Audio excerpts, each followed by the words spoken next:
My name is William Prescott Harrington III. Over the course of my career, I've negotiated hundreds of business deals worth millions of dollars. I've sat across conference tables from CEOs, entrepreneurs, investors, attorneys, and bankers. I've learned that while contracts are important, character is even more important. Unfortunately, I learned that lesson the hard way. Several years ago, I was presented with what appeared to be one of the best opportunities of my career. The opportunity came from a man named Richard Collins. Richard was well known in business circles. He was charismatic, successful, and seemed to know everyone. His reputation opened doors wherever he went. When Richard spoke, people listened, including me. At the time, Richard owned a regional manufacturing company that specialized in custom components. The company had been in operation for more than 20 years and appeared to be thriving. Revenue was growing, customers were expanding, demand was increasing. On paper, it was exactly the kind of company I like to acquire. Our first meeting lasted nearly 4 hours. Richard was impressive. He knew his numbers, he knew his industry. Most importantly, he knew how to make people feel comfortable. By the time we finished lunch, I felt as though I had known him for years. Over the next several months, we negotiated terms for a partnership. The structure was straightforward. I would invest several $1 million into expanding the company. In return, I would receive a substantial ownership stake and the right to purchase the remaining shares within 3 years. The arrangement seemed mutually beneficial. The attorneys reviewed the documents, the accountants reviewed the financials. Everything appeared legitimate. Then Richard did something that would later become very important.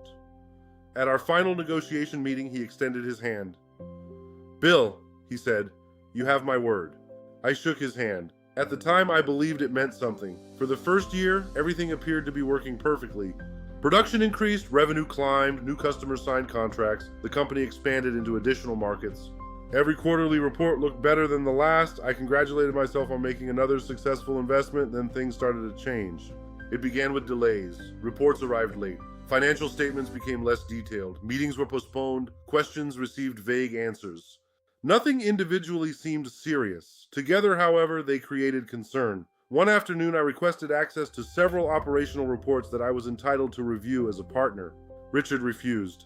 His explanation was unusual. "Trust me," he said. "Whenever someone in business tells me to stop asking questions and simply trust them, I immediately start asking more questions."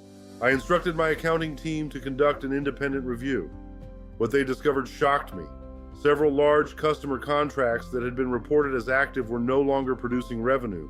Inventory numbers appeared inflated. Certain expenses had been moved between reporting periods to improve financial appearances. But that wasn't the worst part.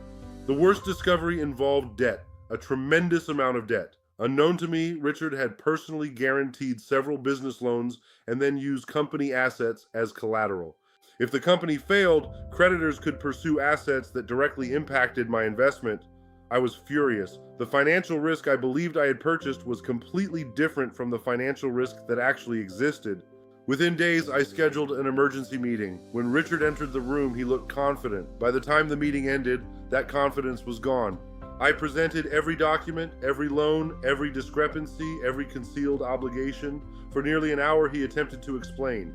Market conditions, supply chain problems, temporary cash flow issues, unexpected expenses. I listened carefully, then I asked one question.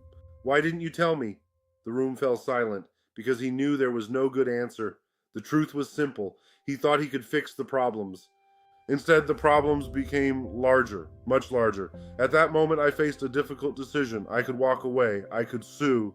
I could spend years fighting in court. Many advisors encouraged exactly that. But after reviewing the situation, I believed there was another option. The company itself wasn't the problem. The leadership was the problem. The customers were real. The employees were talented. The products were valuable. The business still had potential. It simply needed transparency and discipline. After weeks of negotiations, we reached an agreement. Richard would step away from daily operations. Independent financial oversight would be established. Debt restructuring would begin immediately.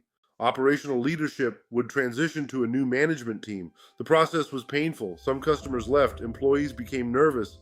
Lenders demanded answers. The local rumor mill worked overtime. For nearly 18 months, every day felt like a battle. There were moments when I wondered whether saving the company had been the right decision. Then things began to improve. The new management team implemented stronger controls. Waste was eliminated. Customer relationships improved. Production efficiency increased.